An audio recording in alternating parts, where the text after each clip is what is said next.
Hello and welcome back to another episode of the podcast that is home of Melanin Magnificence and Kingdom of Belts, where any motherfucker can get it. And I am your host, Miles Hart, and as you can already tell, I am joined by a special guest who you may have seen on my Instagram or his own Instagram, because he's very much here, very much working already. My new dog, Rayito. Everybody say hello to Rayito. Say hello, babes. I'm trying to get him to speak. I want him to be like one of those, the French bulldogs that be making those sounds and rah, rah, rah, rah, and all of that shit. Yeah? Can you do that yet? No, he can't. But I'm joined by Rayito, who I've had now for like two months. And he's such a good boy.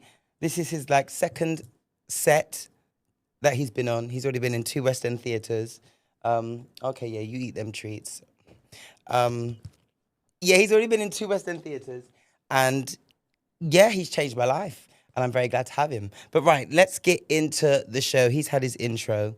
And I'm going to speak a little bit about why I got him later and how it's working and things like that. But I just want to shout out to the podcast rooms, as always, as they are a big supporter of what I do. I'm a big supporter of what they do. I've spoken previously about the multitude of places that I've recorded, and, you know, the team there, especially Jamie, have been so kind to let me use their space as a platform and a home for the podcast. And, you know, I always say not all black is excellent, and I've recorded in places black owned and they've definitely not been excellent. And this place is not black owned and it's here supporting black and brown voices, and I fucking appreciate that. So if you want to use one of the studios, they've got like 3. Visit the link in the bio and go get recording. Go and create yourself some content. Right. So let's start the show with word of the week.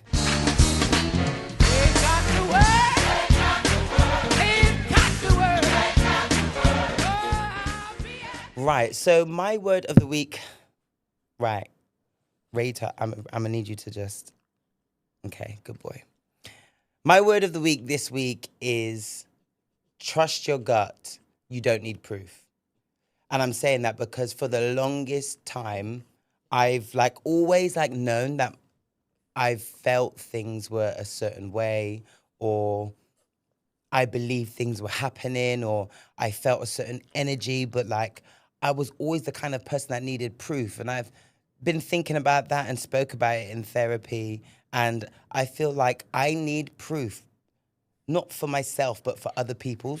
Because more time often than not, I know. And the only time I doubt myself is because other people have made me feel like I was a liar or I wasn't reliable, down to their own projections. And it's got to the stage in my life where I've like consciously removed the space that I kept for proving things to others and held more space for me and more respect for me. Like I've put more respect on my name and my gut and gone, no, actually, I don't need to prove this to this person and that person and that person so I can stand on what I say. No, I fucking know. Like I feel it in my fucking penis, bitch. I feel this shit deep. Like I know this is happening. Or I know that that person really isn't. And I've stopped needing the proof, because more time when you're searching for the proof, that's when you're gonna get burned. And for what? Because you were trying to prove things to other people when you yourself, you know. Yeah. So I'm at that stage in my life where I'm not doing it like this. Like, let's not get it twisted. I'm not fully there, but oh my God, by leaps and bounds, if I feel something in my gut, I don't need to go on a second date. I don't need to go for another interview. I don't need to text back. I don't need to believe this or that. I don't need to, you know, go out looking for evidence or for proof. If I feel it, this is enough. My gut is enough. My gut is the person that is speaking words of wisdom to me, not the hearsay, not the screenshots, my gut. So I want you to all work on trusting your gut and like, yeah, putting more respect on your name and your feelings and your sense of self, and not feeling the need to have proof. Because for what? No, we're not doing that. We're not doing that, are we, Rayito? Exactly. So yeah, this my word of the week this week is trust your gut. You no longer need proof.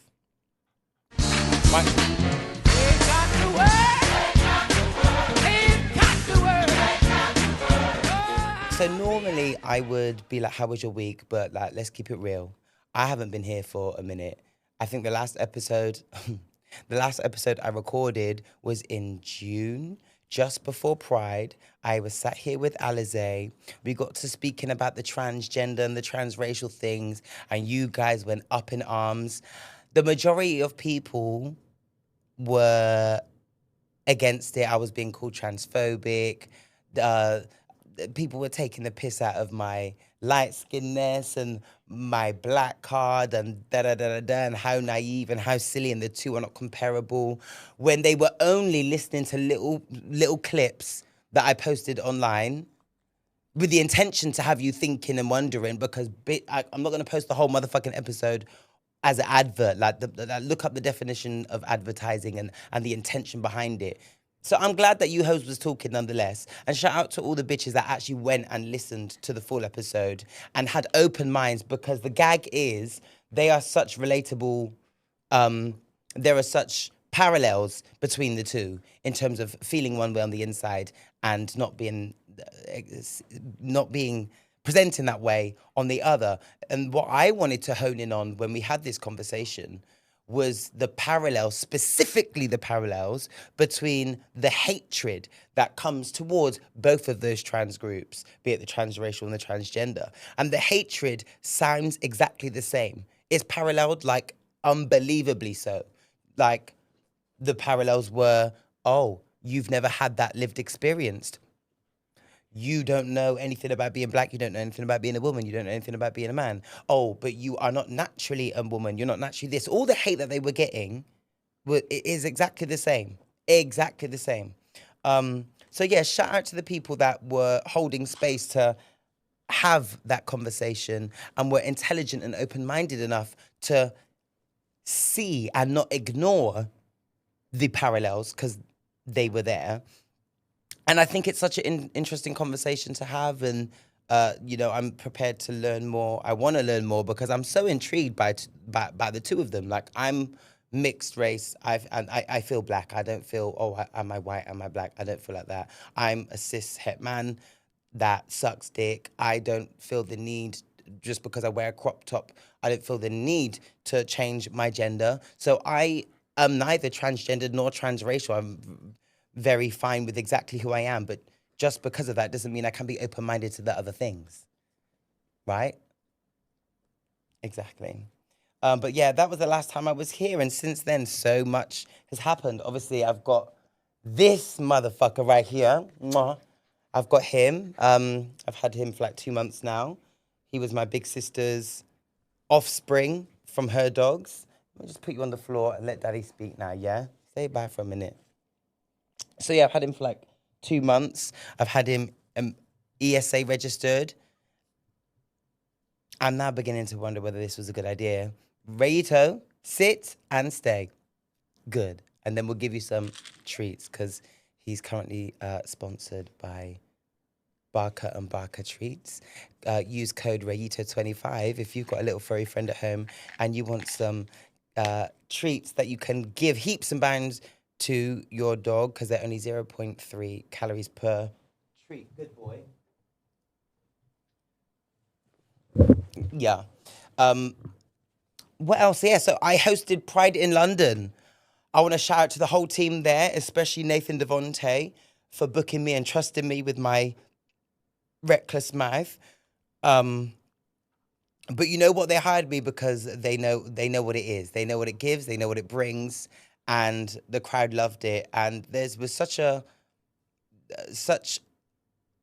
noise online surrounding Pride in London, that is, because it's always seen as like quite a white space, and I've seen it as such a white space. Like, I've never had as much fun at Pride in London as I will have at UK Black Pride. Whereas this year I hosted the Golden Square stage with a singer performer by the name of Tandy. Shout out to her. She co-hosted with me at the latter end of the day. But the stage was for black and brown people. We had a load of artists come perform, dancers, Cocoa Butter Club. We had Mark Ashley, Dupe DJ. We had Donny Sunshine. Um, we had our headlining act was not me forgetting her name. Rayito, leave that. Oh, you say you like the slow motion. Maria Bibi, Maria Bibi. She headlined. She was dope, and it was such a vibe. Like it was giving Black Pride. It really was, and it was so good to see so many Black and brown people, Asian people as well, coming together to celebrate their queerness. Allies too. The lesbians showed out. I posted a little clip. The lesbians showed out. The lesbians showed out, boy. But that was great, and that was like a really big success for me, and like quite a milestone. I've like presented a lot of things, obviously this podcast, and like done panel talks and events. But that was like one of my biggest endorsements. Like Pride in London, like people travel from everywhere to come to London to celebrate that. And to say that I hosted one of the stages was huge. So I need to sit with myself and also not brag, but brag, bitch. Because yeah, I fucking did that. Yeah, I did that. Um, what else has happened? I had to write it down because so many things I go on. Oh, I had a little trip to Istanbul. Yeah, that was cute. Didn't get a hair transplant, but I really am considering it, because I was looking at a picture of myself from 2016, and it's been a stressful few years, and it's giving golden arches, honey. But for now, whenever I say that to people are like, "Oh, you don't need it. What do you mean?" Sometimes yeah, I've known you the whole of 6 months. What do you mean you don't need it? You didn't know what I looked like 2 years ago, let alone 5 years ago. Do you know what I mean? Like, mind your business. Like, I need it, and even if I don't need it, I want it. How about that? Um, but yeah, took a trip to Turkey. That was lovely. Went to UK Black Pride. Shout out to the whole team at UK Black Pride for putting on another amazing event. It was their 20th year or their 25th year running. It was great. It was bigger. It was busier. And I can't wait to see like what the future looks like for UK Black Pride, because yeah, the it's just, you can just see it growing year after year, and it's such an amazing thing to witness and to be a part of. So shout out to the whole team that do that and work all year round to bring UK Black Pride to London, because it's so needed. Um, so I shot my first little TV ting.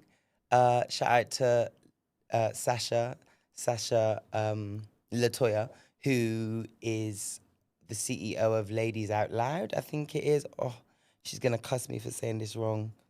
It is Lady Loud Productions. So they are producing a series called Date Me Not, which I did a little cameo in. I played a guy called Mario. That was a whole funny story. I wasn't even meant to be in it, and then things happened, and they were like, "Okay, this character was going to be called Maria, but now it's Mario.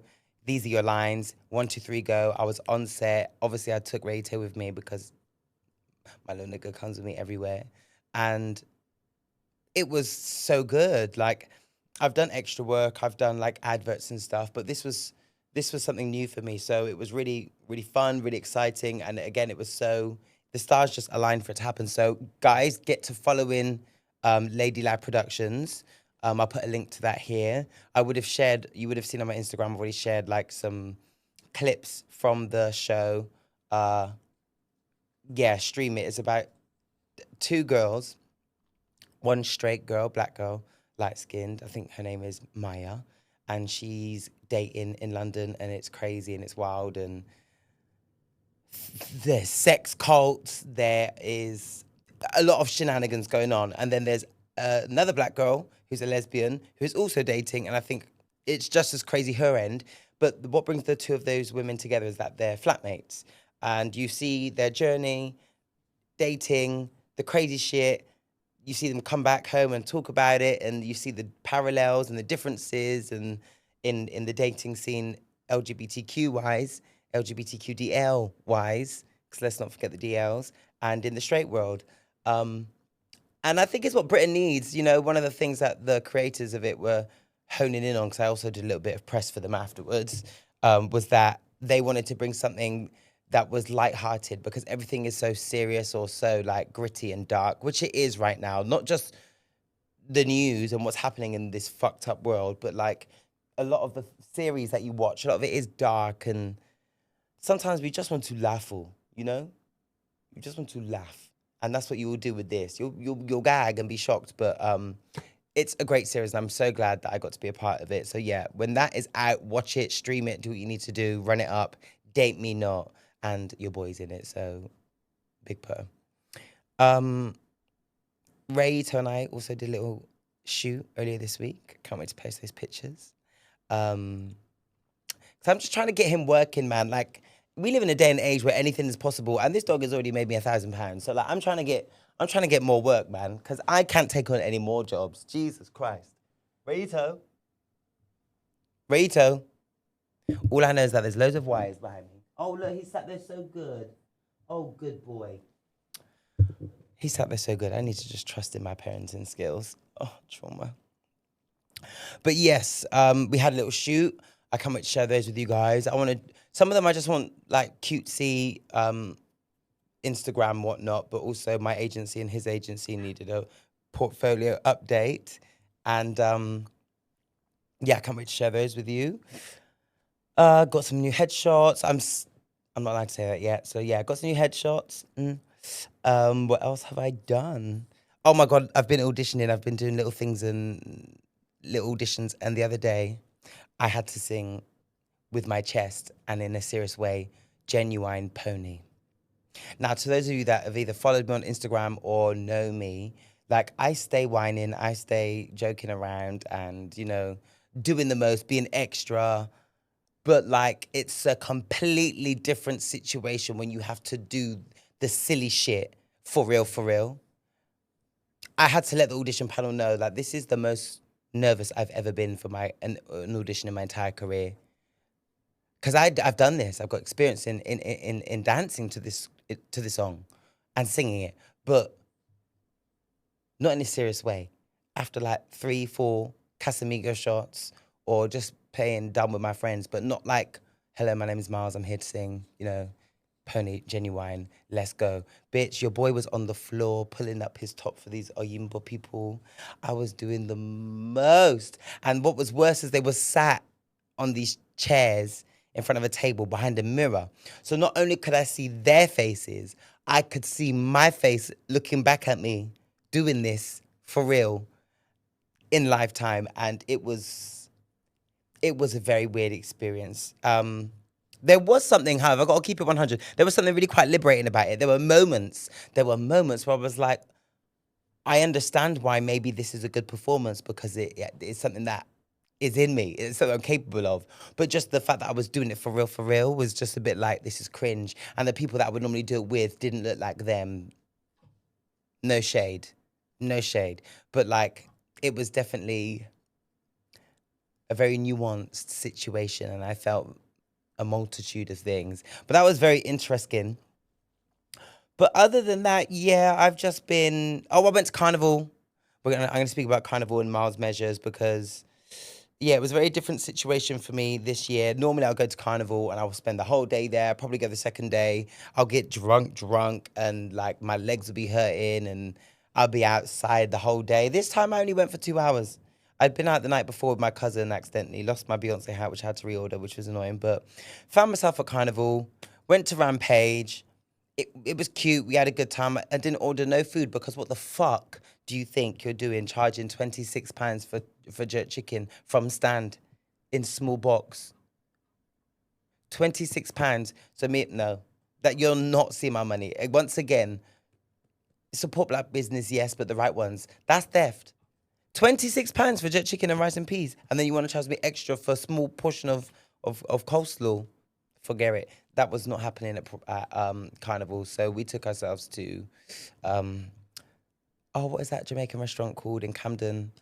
We took ourselves to Ma Petite Jamaica instead and spent a little bit more, but had like triple the amount of food, and we got to sit down and not sit on road. Difference. But yeah, Carnival's cute, but I'm gonna talk about some things that happened at Carnival. But yeah, let's move on to this week's Melanin Magnificence. My melanin this week goes out to my friend Emmanuel Aquafo. Now, you will know him. He was on this show when he was appearing in the original cast of For Black Boys in the West End. And he's since then done Shakespeare. He's been in TV, like he's done a lot. But why I want to give him Melanin Magnificence is not only because everyone that knows him or has worked with him speaks so highly of him, and like as do I, but for his work ethic, despite everything that society will put in his way to stop his greatness, and he doesn't allow that. He's a gay man, he's a black man, he's a plus size man, he lives alone in London, and yet he has managed to keep on going, keep on pushing. He's still out here working for other people, doing shows. But one thing he's managed to do is take a show that he created called the Black Print Concert with Marcus as well. Shout out to Marcus. But he put it on once in the UK and is currently, as I'm recording this, is currently in New York, where he is having a New York show go up with many other special guests. Now, the Black Print Concert is also a fundraiser, and it showcases black and brown talent in the arts. And I just think it's so inspiring. One of the things I like to maintain, one of my standards, is that my friends inspire me. And he really does that. Like he'll say to me, Mars, you do the podcast, you do this, you do that. And I'm like, yeah, thanks, it's hard. But it's so good to have someone say that to you and you be able to look back at them and go, you know what, you do this and you do that. And you're out here making these moves. And it's so incredible to see him doing this. He's produced one of his own plays. And his work ethic is just amazing. And the fact that he's able to do it and so consistently, despite the challenges. I know the challenges, I faced them. The last time you saw me was 2 months ago, bitch. Like, the fuck? And I'm trying to change that. But he really inspires me. And his heart is in the right place. So, yeah, shout out to you, Iman. Everyone loves you. Keep on doing your work. People, go and follow him. Go and support. If you can stream the concert, stream it. If you can donate. And if you can catch him in one of the plays he's in or one of the plays he's wrote, go and do it. Right, it's time for the bullshit. It is now time for Miles Measures. So I want to start with Lil Nas X. Rayito. He be eating the plants, girl. Yeah, don't be eating the plants. Sit down. Good boy. So, right, I want to speak. You want to come up here with Daddy for a little bit? Good boy.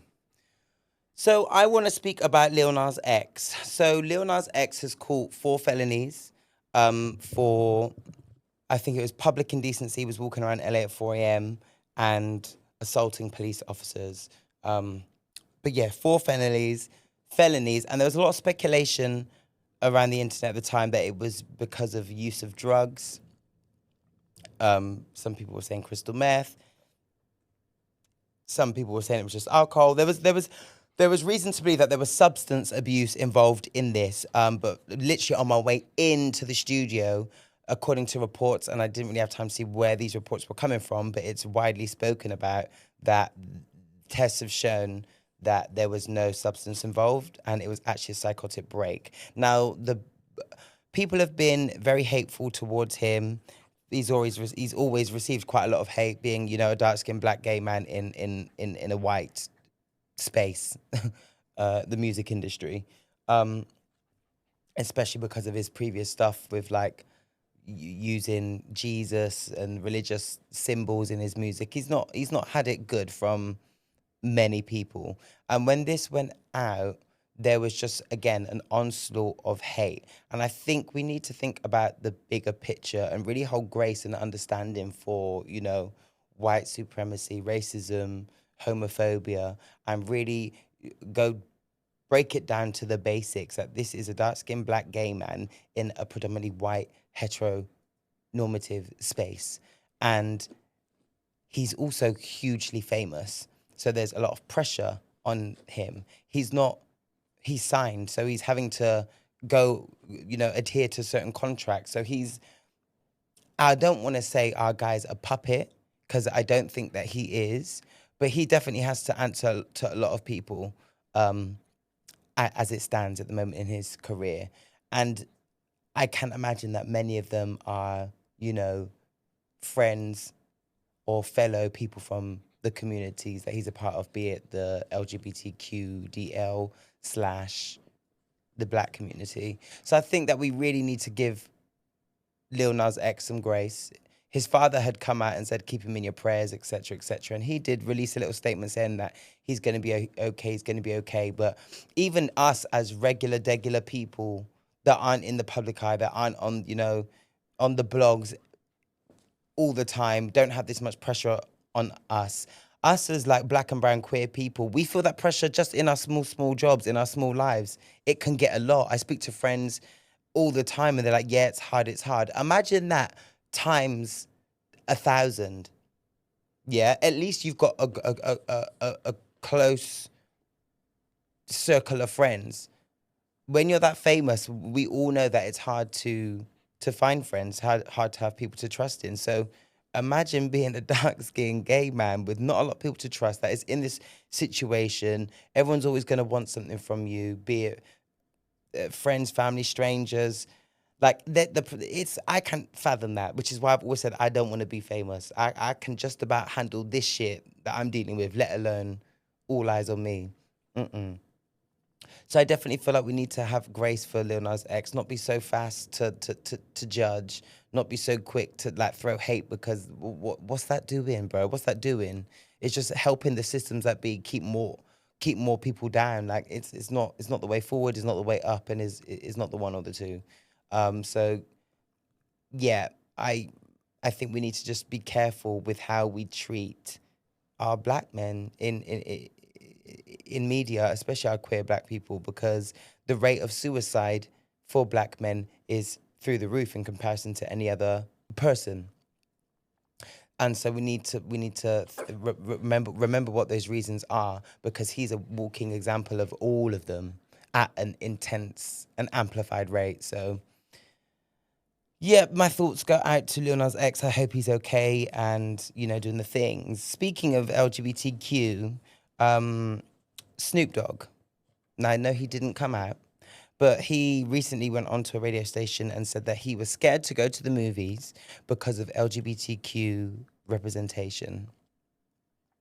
For context, he went with his nephew, I think he said, or his grandson, and was watching whatever, God knows what film he was watching, but there was a lesbian couple that had a baby, and then the nephew or the grandson must have just been like, Uncle, Grandpa, Snoop, whatever.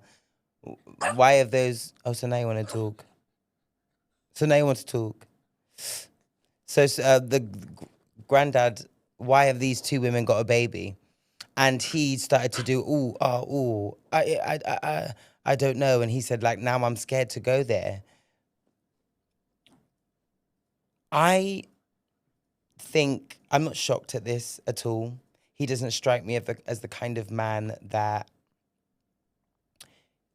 would do any research or any work at all into understanding the LGBTQ community. I don't think so at all, especially when you hear all of his music. So I also find it interesting how he couldn't explain, two women having a baby. But I would be very interested to hear how he would explain some of his song lyrics to his grandchild over the years, and how that may be acceptable or how that's okay. Because the thing is, we live in a world now where there is so much happening. There is so many different types of people, different sexualities, different genders, there's so much difference, and difference should be celebrated if and only if it doesn't actually hurt anyone. It may offend some people, but being gay still offends some people. Being queer, being black still offends some people. I'm not talking about offending. I'm talking about actual hurt, actual pain. And it just speaks to the ignorance that we still face in our community, in the Black community, when it comes to the LGBTQ community. And until the people that are still suffering are lifted up, none of us are ever gonna move forward. So I've spoken about this before when I've spoken about this many a times, but I feel like in the Black community, we can often forget about our LGBTQ brothers and sisters, and there's still a lot of homophobia there. Like, a lot of gay people still worry about going to carnival. Like, one of the things I wanted to say about that is that I did see a lot more out and bad queer people enjoying, which was great to see, but that doesn't come without risk or without that hesitation of, oh, should I go? Yeah. And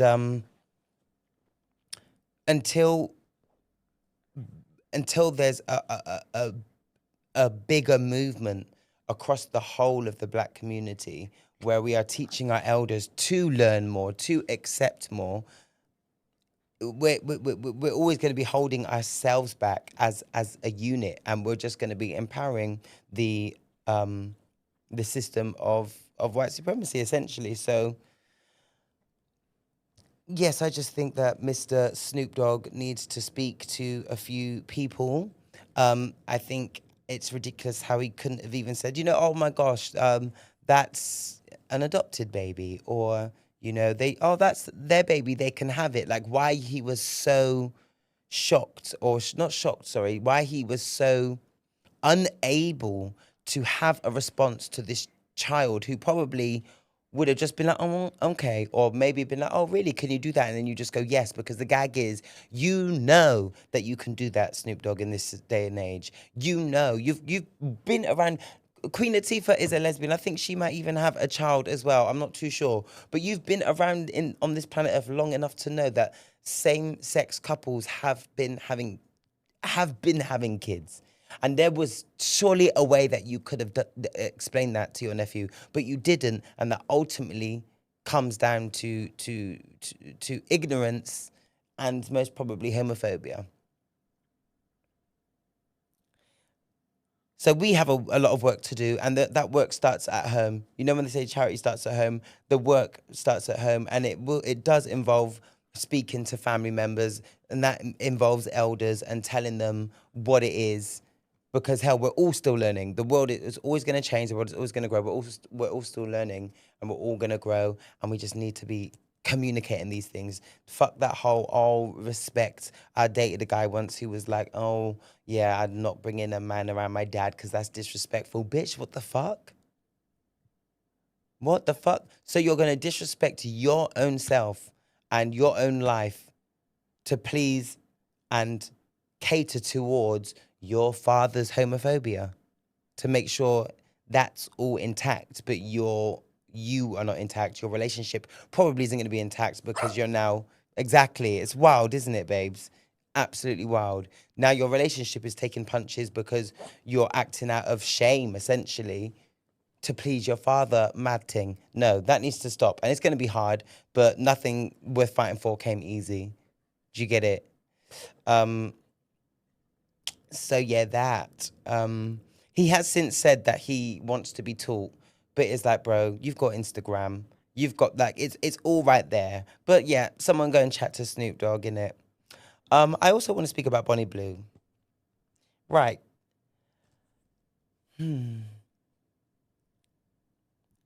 I watched the documentary. I watched Bonnie Blue's documentary, and I don't see anything wrong with what she's doing. I don't. Is it extreme? Yes.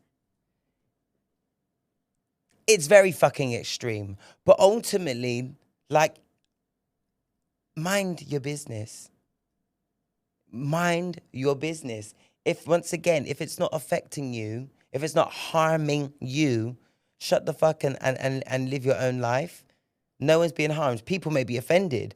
All of this, oh, that's not womanly. What is womanly? What is womanly? Only sleeping with one person the whole lives and then having a man sleep around with whoever the fuck he wants? Because I tell you, there's OnlyFans creators out there with penises that have fucked just as many holes. All kinds of holes. Men's, women's, trans, the lot. But they don't get that attention. But because she's a woman, it's bad, it's negative. Because I know OnlyFans creators that have done way worse, but the pressure is on her. Why? Probably because she's a woman. It's sexism. It's misogyny. Because not every exactly. Yeah, misogynistic, right? Yeah, you heard it. And yeah, I know it's disgusting. And it doesn't mean that every girl with a pussy now needs to go on. I know they don't. Every girl needs to go on and open up their legs and have sex with 1,000 men. Absolutely not. But if one woman wants to do that, why can't she not? It's her body, it's her choice. Let her do with it what she wants. More time, these people are probably just mad because she's a millionaire now. I did see another white girl. I can't remember her name, but her parents was on there crying. They looked normal, whatever normal looks like. And what did we do wrong? We don't think we did anything wrong. Babe, sex feels good for the most part. You can't even speak. You're only 3 months old. You be quiet. But sex feels good. So if you can now make money from it, hell, if I wasn't in my profession and I had a bit more, what's the word? Confidence, maybe I would, because it, like I said, sex feels good. So if it feels good and you're making money from it, exactly, do it. So the people out here saying that she's dirty, again, I think that's not the case. I watched the documentary. She's got people making sure there's condoms, there's a thing. Because half of you motherfuckers calling Bonnie dirty at the STI clinic don't ever use rubbers, right? Don't ever use rubbers. Not you speaking about your dad. Don't use rubbers. You're out here spreading STIs. You're not getting tested, but you've got the cheek and the audacity to call this woman dirty because she's sleeping with 1,000 men. You've probably slept with 1,000 women and call all kinds of things, have children with some of these people, ain't looking after the kids, and you got the audacity to call her dirty. Is it something that I would do? Is it something that I would want my child to do? No, I don't like to think of any of my relatives having sex. But like, in terms of a career move, if that's what they want to do, yeah. It's not hurting me as long as you're being safe. And that goes for any career path, you know? Anything can be dangerous. So as long as she's doing it safe, which she is, as long as she's happy, which she seems to be, and as long as she's having a good time, which it looks like she is, then Bonnie, do get your life. And to everyone else that's mad, mind your business. Is your rent paid? Are you using protection? How about that? What else did I want to speak about? Okay, so there's a girl, again, people I don't really know, a girl called Whitney Adebayo and a guy called Lachlan Nowaki. Apparently he's taking her to court because she's black, he's white. Let's make it all real simple. He's black, no, she's black, he's white. Interracial dating. I think they was on Love Island or some shit. I don't even watch that shit, but I wanted to talk about it because it was, this interracial dating thing.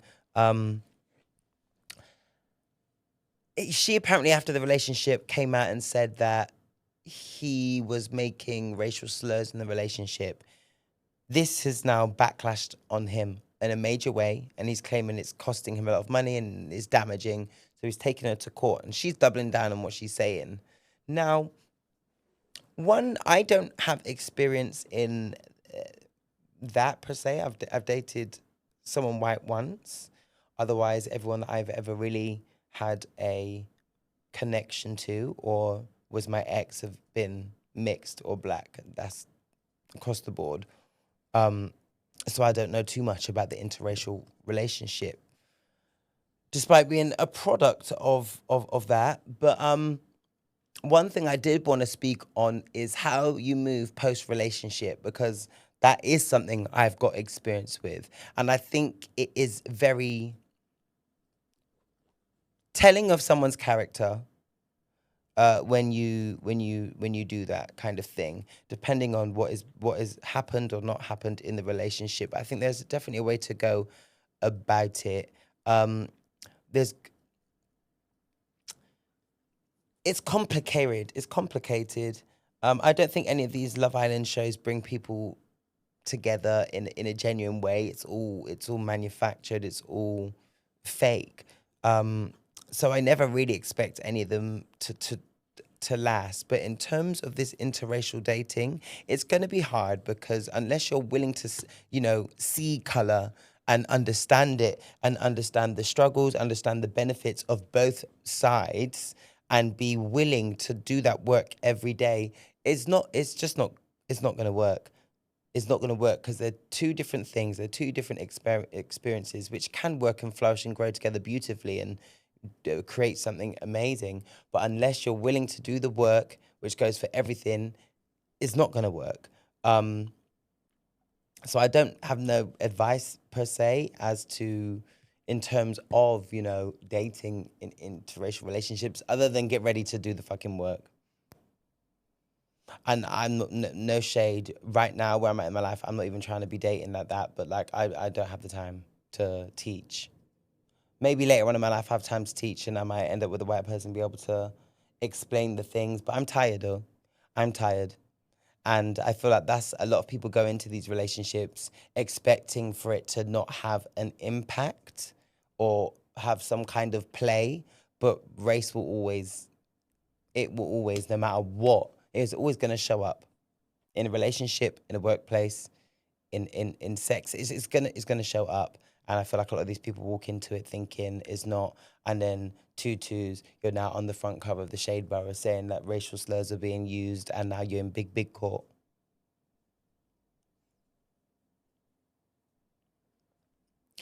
Next. Okay, so Cardi B is on trial currently. I don't know too much about the ins and the outs of the trial, but all I do know is that she has been sued for, I think it's 25 million by a woman that worked in a hospital who was accusing Cardi B of putting her hands on her, scratching her face, leaving her in the need of surgery.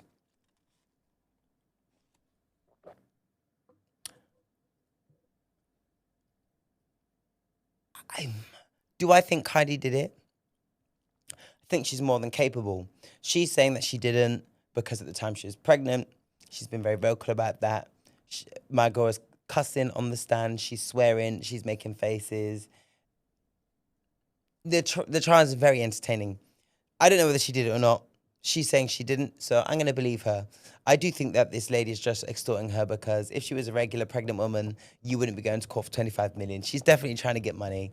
I've not actually seen the person that is accusing Cardi B of doing this on the stand. All I've seen, and I'm sure all you've seen, has been the memes of Cardi B, and I'm living for it. Not only does she look fucking fantastic, but the way she's being so authentic on the stand is what I love, and this is what I really want to speak about. Now, authenticity is such a big thing for me. Being genuine and authentic is huge. I find it attractive. And she's on on the stand. She's pulling faces that I've seen her pull like in interviews or just if she's caught on camera. She's cussing, she's swearing, and people like it. And I think we get so conditioned, especially like coming from a black household. You got your telephone voice, right? You got to speak in a certain way. When you go to job interviews, you got to speak like this because it's professional, or is this, or is that. Fuck that shit. I hung up my telephone voice a long time ago. I get it may have served a purpose at the time, but now in 2025, I'm not pretending. And I don't pretend. And that's one thing I love and admire about Cardi B is that she is so authentic, whether she's in the right or in the wrong. She's so herself and it makes her likable. She could have gone in there, not sworn, been on her P's and Q's and spoken this way and that way and oh yes and oh but you know what? People see past that bullshit. People see right through it and it's fake. And people may, get to a certain level in their careers or in their lives or whatnot being fake, but are they truly happy? No, because you're having to contain and suppress so much of who you really are. And so the dessert is never going to taste as sweet when you finally get it because you got there a wayward way. And Cardi B has become so successful because of always being herself. And I think that she may just win this case. Yes, she's cussing and she's swearing and she's saying, yeah, I wanted to beat that whole ass, but I couldn't beat her because I was fucking pregnant. Like, and that's how she was speaking. And I was like, raw. as if she's speaking like that on the stand. But you know what? It's real. It's real. And I just have so much respect for her for doing that. Of course, she's a millionaire. It's completely different, but there is definitely something to take from her honesty and her transparency in who she is as a person, because that's what made her a millionaire. That's T.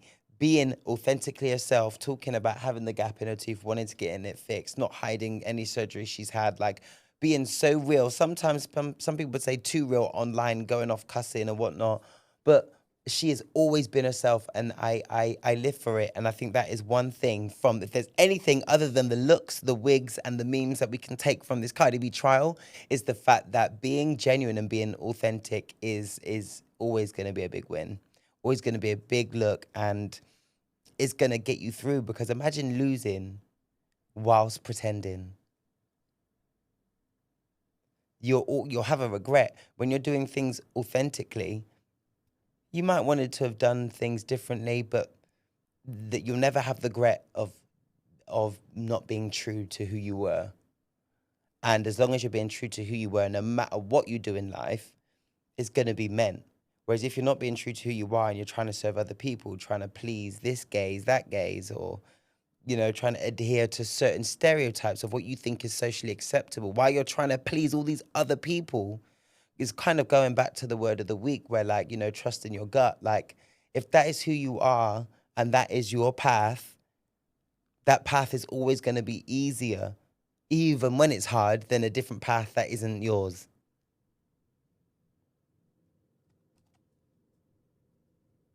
So yeah, shout out to Cardi B and her lawyer, and her wig person. Okay, Notting Hill Carnival. Like I said, I went. It was cute. What it's more of a question, really. I have a couple of white friends, and I have a lot of people, black people, mixed race people, black people that have white friends too. And I want to know what you think. This is the black people. What you are thinking when you go out to Carnival with your white friends who have got the braids and the twists in. Like, is it cosplay? Do you see cultural appropriation? Is it just fun? Like, whoa, it's just a hairstyle. Like, do you not care? Because I just always find it so honestly laughable. I see it and I laugh now. I don't get vexed anymore because I see it all the time. Like, I've got used to it. I just laugh now because it's like, like, what are you doing? Are you black for the day, or like, I don't get it. I don't get it. Like, I get the hairstyles are cute. Like, I rock it myself, but that's because, like, it's a part of who I am. It's part of my DNA. It's a protective hairstyle. I literally I'm in a show. I'm having to wear hats and the things, like, and it looks good. It's part of my, like. So when I just don't understand. I just don't understand when I see white people at Carnival wearing in braids. And what I thought this year, because my thought has always been on the white people, but this year, because I was on Instagram, I was doing up scroll, and I go onto my black and brown people's pages and see that they're taking pictures of their white girlfriends with these hairstyles. Obviously, they must just not give a damn. But, like, that just makes me think, do you let them say the word nigger around you as well? And it makes me think about all these other things. And I'm just like, yeah, I just feel like there needs to be more respect, value, and responsibility placed on black culture when you've got your Yimbo friends around you. Another thing that was flagged to me about Notting Hill Carnival was indecency. And I'm not talking about whining, because I don't think that's indecent at all. But I'm talking about white women with signs saying free head for black men.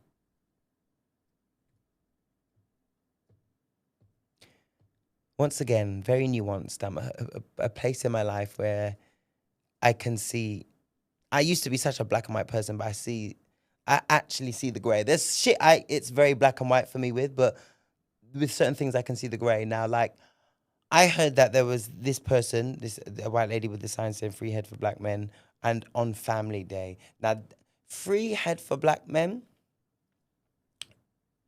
it leads me to open the question to, you know, the fetishization of black men, which of course I'm not here for the fetishization of anyone. I think that's weird and not into it. But if you just want to give head, cool. It's the black part for me that I'm like, but on Family Day, that's where you lost me.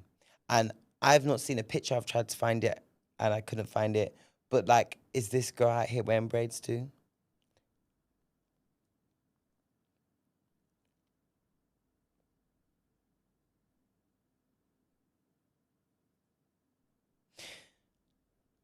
I just don't think that is respectful, all in all, to what Carnival stands for and the origins of Carnival and where it was birthed from and what it represents.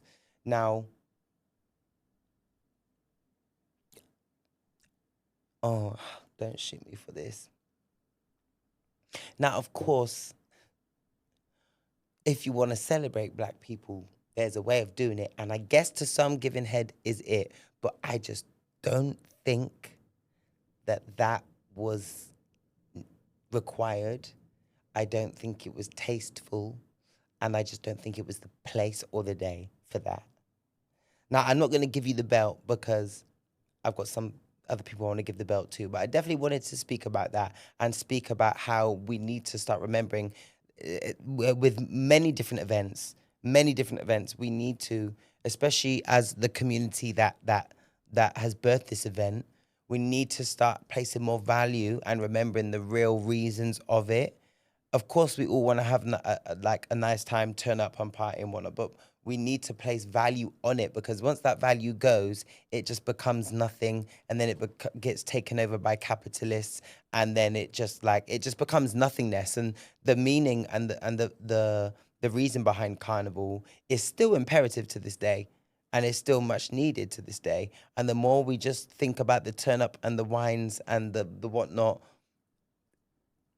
again, we're straying away from the message and the journey that we need to stay on as a collective. I feel like that also happens with with events such as Pride, Black Pride too.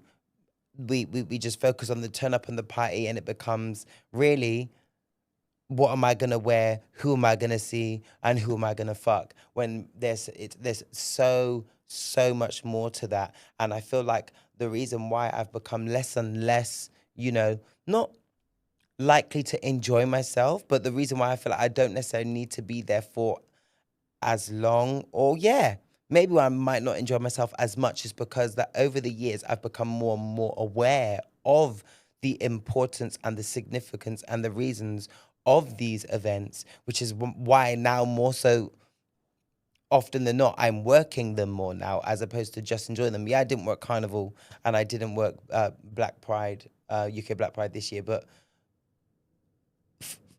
in the past, I was very much thinking, what am I going to wear? Am I going to look cute? Yeah, let's turn up. But the more, I guess, woke I've become, or the more aware of the reasons why and what they mean, I've started arriving to these events in a different headspace, and I'm just not on that anymore. And I can see that so many people are on that. And don't get it twisted, I'm not there trying to preach to people and whatnot. I'm still gonna have a good time, my G, but I can just feel like the awareness level is so different between me and then other people. And and I've connected with some people, and like it's been cool or whatnot, like not even on a romantic way, but just like I've been able to meet new people and be like, oh yeah, cool, cool, cool. But it's getting harder and harder for me at these kind of events to connect with people on a level, because they are just they're there, but they're not there. They're there to just get drunk, and they're not really present in that moment. And I can still have a few tequilas, get drunk, do whatever I want to do, but be mindful of what the significance is of certain events. And yeah, I just don't feel like a lot of people are. And oh my God, I guess that's growth for me, because before all I wanted to do was shake Nyash, and now I want to shake Nyash, but be mindful. Wild. Age. Age. Oh, the people putting up in the UK, the people putting up the St. George's flag. Now, I don't know about you guys, but if you're British, I feel a certain kind of way about the St. George's flag, the white one with the red cross. When I see that, I'm always a bit like, ooh, like I can just hear like an older white person who smoked cigarettes all their life with that real croaky voice, just saying the word like packy nigger and stuff like that. That's the echoes that I hear when I see that St. George flag. Like I see football hooligans and riots and racists and just ignorant people that smell like Greggs and cheap coffee and cheap beer, and it's just not nice things for me. Like very much Weatherspoons, very much, St. Peter's Hospice, Asda, even though there's nothing wrong with those things, but just when it's wrapped up like that, is not for me. Whereas the great, is it the UK flag, the Great Britain flag, the blue, red and white one, for some reason that one doesn't make me feel any kind of way. I'm just like, oh cool, yeah, that's the flag for the UK, yeah, lit. But that St. George's, that red and white, no. And that has been sprouting up across the UK in retaliation to, or in response to make the UK great again or whatnot, but it's a direct response to the asylum seekers and the immigrants. Now, I'm honest. That's one thing about me. I'm honest. I haven't done that much research into the whole, into the news over the last week or so in regards to this. I need someone on this podcast that can help us talk through this. But more often than not, the people that are putting up these flags and talking like that are dunces. Anyway, I saw one picture of a flag that was painted the wrong way. I've also seen really interesting Instagram posts where where the origins of Saint George come from, and like he's not even British. I think he was Turkish. So the very person that is inspired this flag represents, the people that they are protesting against. Like, can you see how dumb these people are? So like, yeah, I wanna hopefully the next episode I can get someone to come in that will talk about those kind of things with us. But one thing I am reminded of every time I venture outside of London, that the UK is actually the ghetto. The UK is the ghetto because you live in a city like, I don't know, Manchester, maybe Bristol. I'm from Bristol, but I even think Bristol's small town mentality as well. But like maybe your Birmingham's, your Manchester's, your London. The rest of this place, trash. When I would visit my ex when he was on tour around the UK, I saw the country we live in, and it's not cute. London is nice things. The rest of this place is wild. It's not safe for black people. It's definitely not safe for queer people. And so I understand when people are like, oh, I'm scared about these things that are happening in terms of black and queer people. In London, we get it small. We do. But outside of London is crazy, bro. Like I spoke to you on the podcast maybe like last year, where I was attacked because of it was either my race or my queerness. I don't know which one it was. But the likelihood of that happening to someone living authentically outside of London is so much higher than it is. It's so much higher than it is here. And, these are the places where these flags are going up. It's outside of London. I'm sure there are some places in London, but it will be in these small cities around the UK where this mindset is so strong and people are putting up these flags, but little do they know the person that inspired the flag is a fucking immigrant. Wow, this country, this CUNTRY, this country is wild. But yeah, I'm gonna do some research. If you guys know anyone that is great to talk about this, please send them through. But yeah, it's a mad thing. All right, so that is all for Miles Measures. It is now time for your questions. I just want to thank everyone for, by the way, subscribing, watching, wherever you're watching this or listening to this. And thank you to anyone that has sent in any questions. If I don't read it out today, because of time, I will read it out on the next one. Um. Okay. Right. So, hey Miles, big fan of the podcast and congrats on everything you're doing at Moulin Rouge and hosting Pride. Love seeing you shine. I wanted to get your take on something real. So I've been dating here in London, and honestly, it feels like a merry-go-round sometimes. You meet someone at a club in Soho, then you see them again on Grindr 2 days later. And then a week later, they're at the same brunch spot with someone else. It can feel like everybody knows everybody. Yep. And it makes it hard to know who's genuinely serious about something, about building something, and who's just here for a good time. How do you personally navigate dating in London's queer scene without losing yourself or feeling jaded? And how do you keep it cute, classy, and still hopeful about love? Well, let's start here. I'm not dating. I just came out of a relationship where, like, in full transparency, don't regret it at all. I learned so much from it. I had so many amazing times. I had so many fucking dark times. But all in all, I'm such a Scorpio. I'm passionate, I'm loyal, and I would do anything and everything for my other half. I will do everything to the point where I forget me. And that's one thing that I've learned, that I need that reciprocity the long way, not just small, but like my Lord Jesus says, we need to be equally yoked. And if people can look at my partner and go, oh, Miles did that, Miles did that, Miles did that, Miles did that, Miles did that, then I deserve, shout out to Mama D, I deserve to have people look at me and go, oh, they did that, they did that, they did that, they did that, because now we're upgrading each other. But it very much felt one-sided. And so like I'm at a place where I'm like recovering, and very much speedily so, recovering from the emotional trauma, the financial trauma, girl.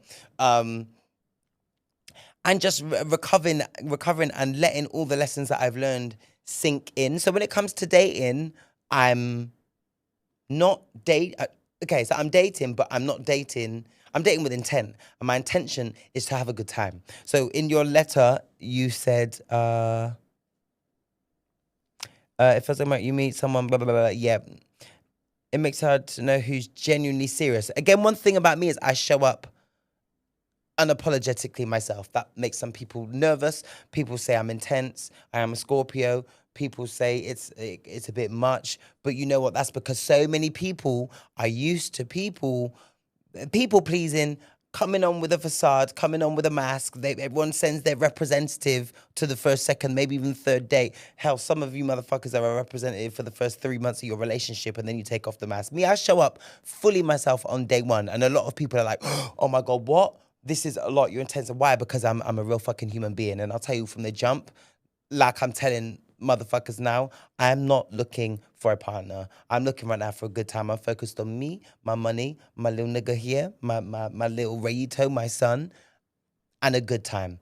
And I did have an experience actually recently with a guy, who I told that to very clearly. Said, I'm not serious. I'm serious about having a good time, but I'm not trying to be nobody's husband. And they were like, yeah, yeah, sure. And there was a situation I was in. I really had a lot of love for him. Like, he was a cute guy, very handsome. The body was, oh my God. Oh my God. The body was like, he worked out, he ate good. It was just, it was nice things. And it'd been a long time since I was with like a real, ooh, it was so good. And he said he too wasn't on that, nothing serious, and was cool to just go with the flow and just have a good time. And so I was with it. So we was texting, I would text him, and then we'd hung out a few times. I think I'd message him every day, like when I say every day, for like maybe a week, I'd been like, hey, morning, hope you're good, whatever. And then 2 days passed. But let me even say 3. 3 days passed where I didn't reach out to him because I was busy. I was, working all the jobs, auditions, like all the things I do. Like, I was busy. And I didn't hear from him either. And then on the Saturday, I thought about him. I thought, okay, I've not spoken to him for a couple of days. Let me holler him. Bro, this guy was like, "Oh, so you're ghosting me, yeah? You don't know who you forgot about me," and like actually got pressed about it. And I had to be like, "Why, yo? Why are you so pressed? Like, it was only a couple of days. I told you I'm not trying to be no one's husband." And fair enough, there was a pattern of, oh yeah, we'd been messaging for a week every day, and then 3 days went without a message from either of us. And then I messaged you first, my nigga, and you're telling me I've ghosted you. I could have flipped that pancake like fucking old Dutch and said, actually, you ghosted me, but I'm not an immature and nonsensical bastard. So I didn't do that. And I just said, yo, it was a couple of days. I've told you I'm not looking for no husband. And also, you never messaged me. And I'm reaching out to you first to see what's good. Why I feel like you're overreacting. And the reason why he was overreacting, whether he wanted to admit it or not, is because he caught feelings. Because why? The dick was fantastic. He let me know that. I saw that. I felt that. And he said that. The dick was fantastic. Also, I'm like, we got on. We shared the same birthday. Like we had laughs. There were things that I was helping him out with, and there was things he was, you know, not even let's say helping me out with, but I enjoyed his company, to say the least.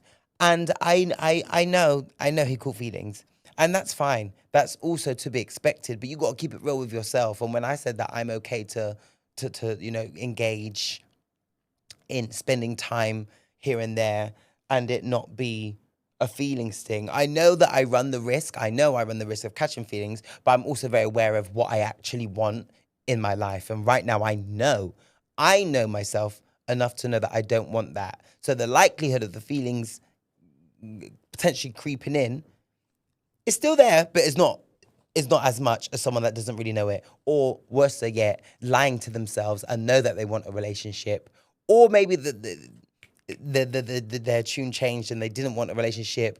They got that good dick several times, and saw someone's character or their nature and was like, actually, no, you are a bomb person. Your work ethic is lit. You speak all these languages. You travel. You dress well. You do this. You've got, the things. And on top, you put it down like da da da. Like you're probably gonna catch feelings, but that's when you got to be honest with yourself, my G, and then keep it 100 with people and be serious. So in your message, when you said people aren't serious, that's because for the most part they're not being serious with themselves. And someone that is not serious with themselves, you can't expect them to be serious with you. And often when you're then serious back to them, they will see that as too much, aggressive, intense, or crazy because they're so used to people just lying all the fucking time. So I say all of that to say, when you go on these dates, be brave enough to be yourself and say what you want, because you want to, like, depending on what you want, whether you want like a relationship or just a good time, you want to find someone that is genuinely compatible with you. And someone that is genuinely compatible with you is going to be able to speak truth as well. Not only be able to speak truth, but be emotionally intelligent enough to also handle truth back. Because sometimes truth is nice. Sometimes truth is lit. But sometimes truth is not cute. Like when your friend says, babe, you smell of BO, or babe, that doesn't look good, or babe, you put on weight, or whatever someone is saying with love. And as long as you're saying it with love and not to cause pain, it can be a hard pill to swallow, but it's truth, and it will just make things so much better. But not everyone can handle the truth. Everyone says they want it, but they actually don't. Because you give it to them the same way I gave that boy the truth. And it was a mad thing. It was a mad thing. But yeah, I say go on these dates and be open and honest. And it may be hard for you to do so, but yeah, go in being honest and saying what you want from the jump. But regards to everyone, yeah, they do, they do. But it's a small. I don't know whether you're white, black, whatever, or like you said LGBT. But I don't know, gay, lesbian, whatever. But I know in like I said, I'm mainly into black and brown. And in the gay scene anyway, that pool is small, ridiculously small. So people do know each other, and people often have had relations within that community. But again, it comes down to maturity and understanding that if there's a small pool of people, you kind of expect that. Is that what you want? mostly not. But then I'm not going to let what society has made me believe to be what is desirable affect my judgment on other human beings that could potentially make me incredibly happy, and vice versa. And so you've got to be open to dating someone for whatever reason, for fun or for longevity, whatever. You've got to be open and realistic enough to know that that person might have, had your best friend on all fours calling out for Jesus, you know? And that's just the tea. And if you can handle that, dope. If you can, don't project onto other people, because that is also not cute. But good luck, and keep it 100 with these people, and keep it 100 with yourself. Okay, so all this time is going, girl. Right, so hi Miles, love the podcast. You're always dropping gems that make me stop and think. What's one self-care habit or mind shift that you've made recently that's really transformed your growth, both personally and professionally? Wait, what's one self-care habit or mindset shift? I guess it's coming back to after my breakup. Like, just that, the mindset shift for me was that not that I am enough, because that sounds so, but like, I had receipts. And forgive me, I'm thinking this and discovering it whilst I say it. So like, I always knew I'd been in a relationship with my ex-girlfriend for like 7 years. And then I was like dating, and I was on and off with some boy for like 3 years. And that was a lot. But this was the first boyfriend that I had. And stepping out of that relationship, I was able to have receipts of what I bring as Miles Hart today in 2025 to a relationship. And I was able to see the good and the bad all together. And there were things that these were all things that I like knew that I possessed in me before this relationship, but they weren't things that I was like, I know this. And this is also what kind of ties into the word of the week, like that gut feeling, like I don't need proof. Like, I know it in my gut. And it was the mindset shift of going, no, actually, I am a catch. And I always kind of knew it, but I needed proof. I needed the proof. Like, I always knew it. Like, I would talk my shit. Like, I do this. I travel. Like, I'm hard working. My work ethic is great. Like, I take care of my friends. The family I do speak to, the family that deserve to be taken care of. I took care of them until the day they died, and I will do so for the rest of them. And I ain't too shabby. Like, I'm not like the best looking out there. I ain't no like 6 foot, whatever. But like, I look decent. I work out. There was a lot of assets and that I have and that I possess, both physically, mentally, in my character, in my nature, my generosity of time, of dedication, of loyalty. And these were things that I like knew, but I didn't have the receipts for. And after my relationship ended, I went raw. Even when I didn't have income, I still did that. Even when I wanted to spend time with my friends or my family, I still spent Christmas here, or I didn't buy, none of my family did, and I did all of this for you. Like, I was able to like note down all the things that I bring and that I actually did in that situation, the things that I was able to achieve, not just for me, not just for my partner at the time, but for us as a couple. Like, at one point I was like, yo, I want to save this much, and you might not want to have a job, or you're too good to work, and cool, like, I get that, like, that's your thing, like, you're not going to do a regular job even if it means that you can't pay for nothing, like, because this is a luxury allegedly. But like, cool, I respect that. You do that. I'm going to work all of these jobs. I'm going to do this job. I'm a PT. I'm going to do this. I'm going to do this West End show. I'm going to go to this first. I'm going to do this all day, 6 days a week. And at one point for like 6, 7 weeks, I did this for 7 weeks straight. no days off, just to provide for us and to build wealth in all the things I was doing, from the PR company to the podcast to the West End shit to everything I was doing. And I was able to do that, and that was not easy, but like, when I'll do it for me anyway, but that's also what I'm willing to do if for my partner. And not everyone's got that. Not even people are out there in this day and age that can't even do that for themselves, let alone for someone else. And so the mindset shift, which has helped me stay like happy and be able to maintain my boundaries, is that I now have the receipts, the proof of who I am, what I'm worth, and what I bring. And that knowledge has kept me going since that breakup, to be like, yeah, like, it's actually lit for whoever I am gonna take as my partner in the future. But what I now expect is for them to reciprocate it. I now expect, like, yeah, like, yeah, how are you gonna level me up in my career? How are you gonna level me up spiritually?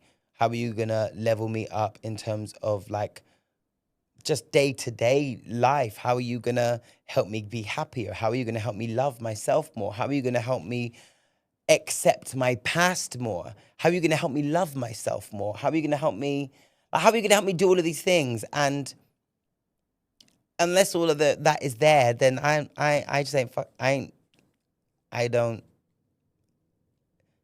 I won't do it. So like, the mindset shift has been knowing my worth.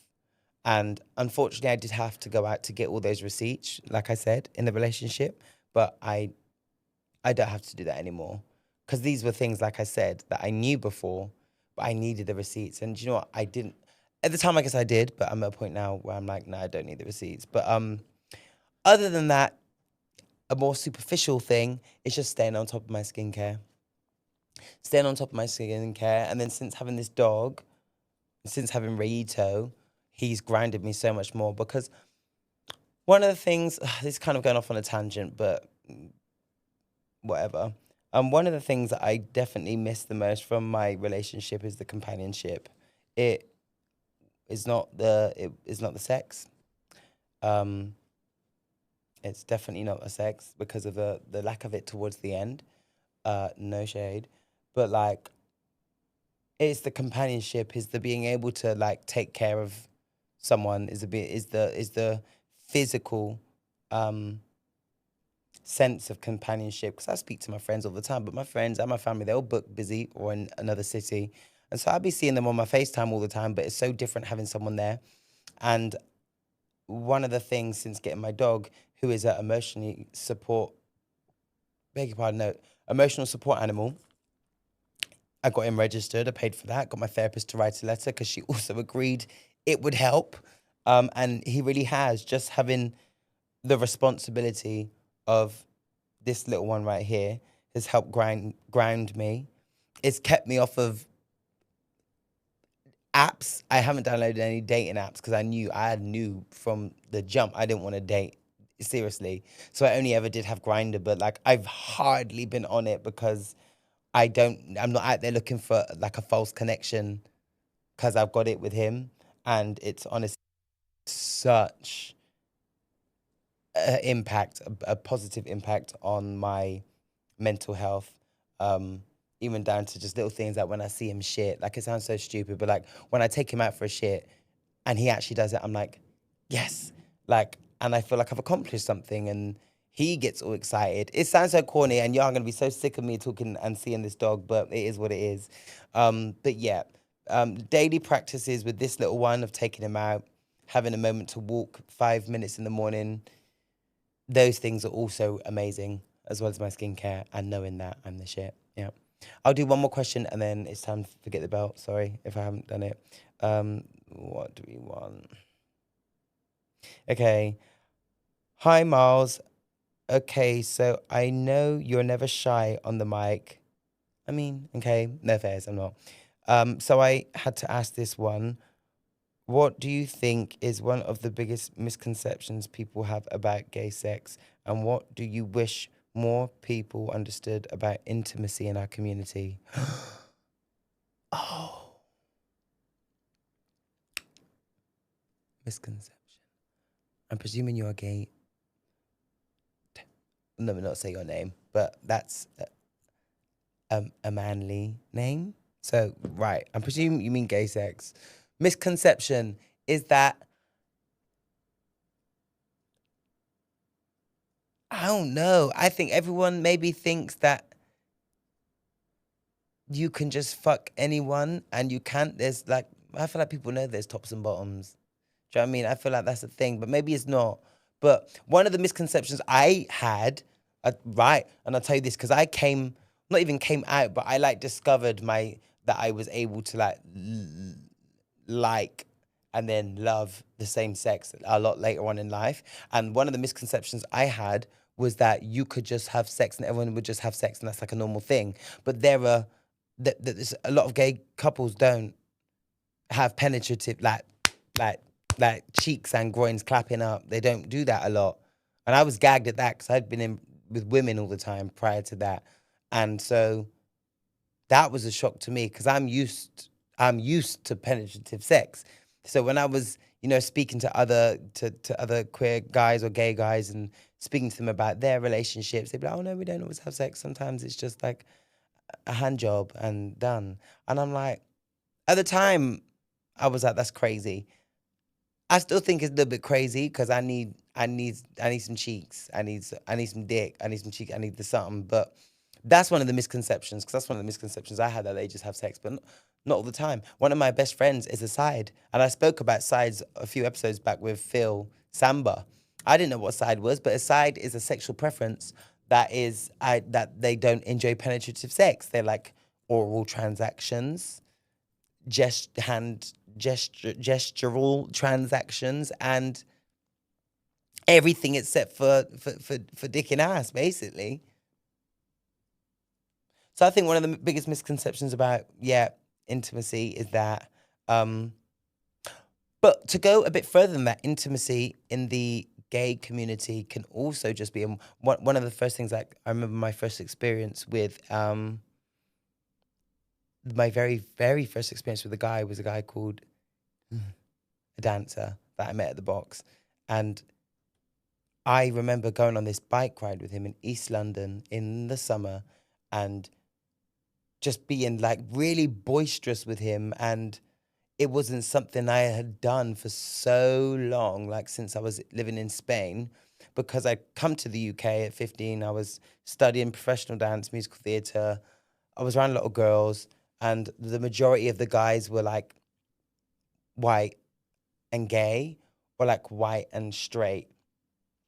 And I didn't really connect with any of them like on a deep level like that. Like I didn't really connect with them, with the gays, with the whites, not with the girls, but the black girls I was able to like connect with. So I spent a lot of time with black girls when I was in the Brit school.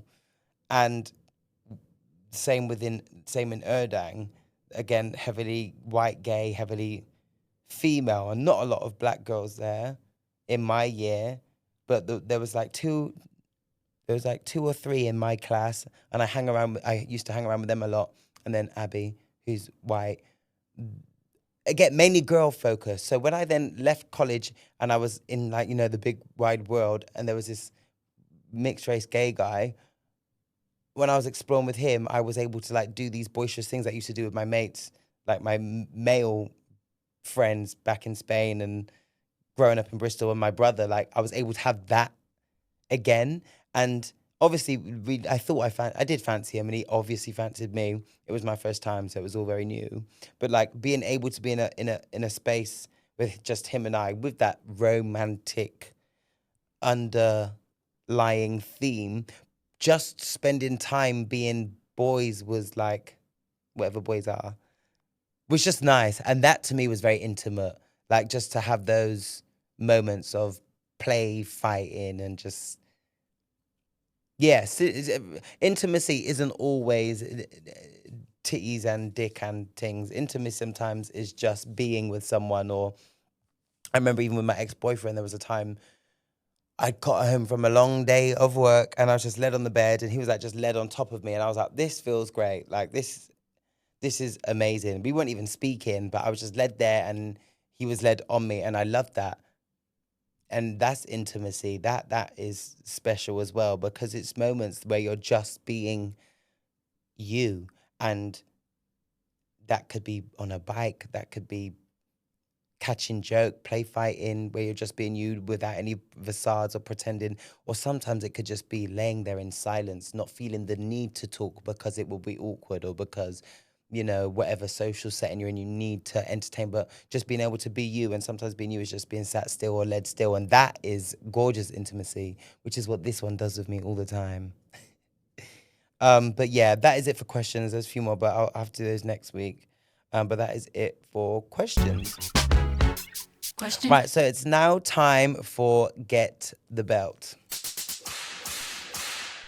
So my belt this week goes out to every single one of you motherfuckers that walk over to me and put your dusty, crusty hands on my dog without asking. Now, I knew that this was a thing, but I didn't realize that this was that much of a thing. I've only had this little nigga for like 2 months now. And the amount of people, and for the majority of the time it's white people, the entitlement to come up to me in coffee shop, on tube.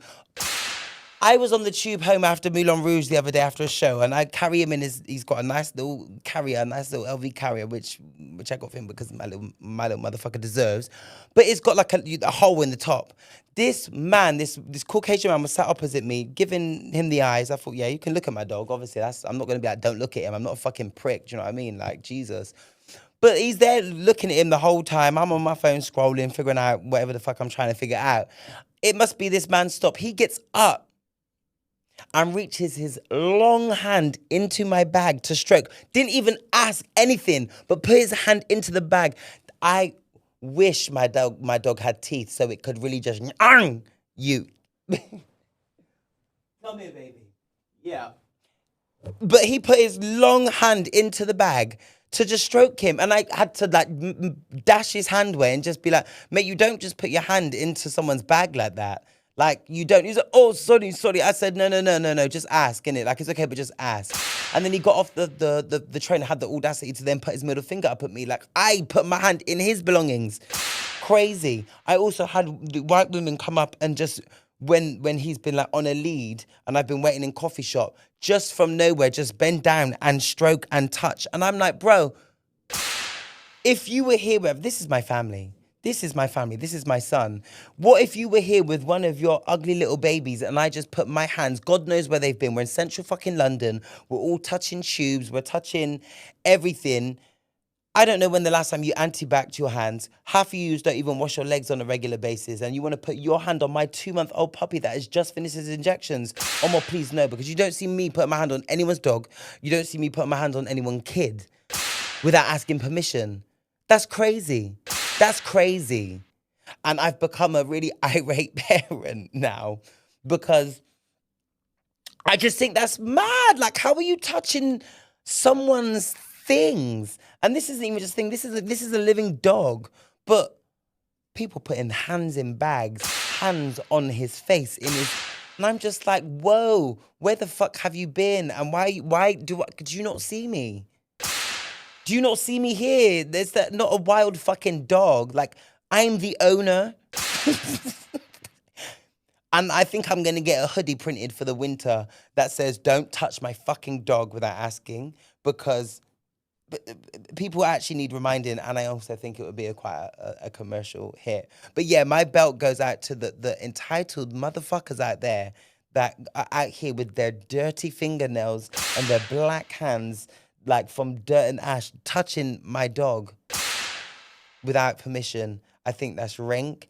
I think that's bright. I think that's brass neck, and I think it's just rude. I think it's fucking rude. Get your hands off what's not yours. Or consent. Consent applies for everything. Touching my things, touching my dog, touching me, all the above. I don't go out here touching people. I don't do it. Not their hair, not their bags, not their children's, not their men, not their dogs, not their cat. I don't do it. I ask for fucking permission because I was raised properly. right? Yeah, I know he's fucking cute, but it gives you no right to touch him. So yeah, all you cunts get the belt. Stop touching people's dogs. Well, that is it for this week's episode of Get the Belt podcast. I do feel like I rambled on quite a bit. This is going to be a joy to edit at some point this week. For those of you that have DM'd me, I don't have any more Santiago dates that are confirmed, so there's none on the website. However, I will be on stage every now and then, but it will be a last minute on the day thing. So just stay tuned to my Instagram, and I'll put out when you can see me performing at Santiago in the Moulin Rouge. Maybe. Deepin, such a good boy. Such a good boy. I'm trying to think if there's anyone else anything I need to shout out. There's nothing that I've got coming up. Yeah, go and stream and go and support Date Me Not. Follow them on Instagram. Lady Lad Productions. Go and give them a follow. Share that, like that, comment that. Go and comment on Iman's Instagram post, Emmanuel Kwafa, who I gave Melanin Magnificence out to this week on his play, on his show that he's just had in New York. I don't think there's anything else I need to add. Keep on sending in your questions to contact@getthebeltpod.com, or the DMs are fine. I never used to like DMs, but it's absolutely fine now. I ain't precious no more. Give Rayito a follow on Instagram. Rayito, what's your Instagram? Give Rayito a follow on Instagram. His Instagram is Rayito Heart. And I think that's it. Anything you want to add? No, you just want to go out. Well, that is it. I have been your host, Miles Hart, and you have been listening to the podcast that is known as Home of Melanin Magnificence and the Kingdom of Belts, where any motherfucker can get it. And I mean any motherfucker. I don't give a damn, because one thing about me is I will always be booked, even if it's by myself. I will always be blessed and highly favored, no matter what lies get spread about me, no matter what I say to people in positions of power, no matter what, because there's one God I serve, and he serves me just as well. So that's really the that on that. So mind how you move with me. Don't touch my dog. Don't touch me or my hair, because I will cuss you out in person and on Beyonce Giselle Knowles Carter's internet, okay? Thank you so much. You have been listening to Get the Belt. Peace.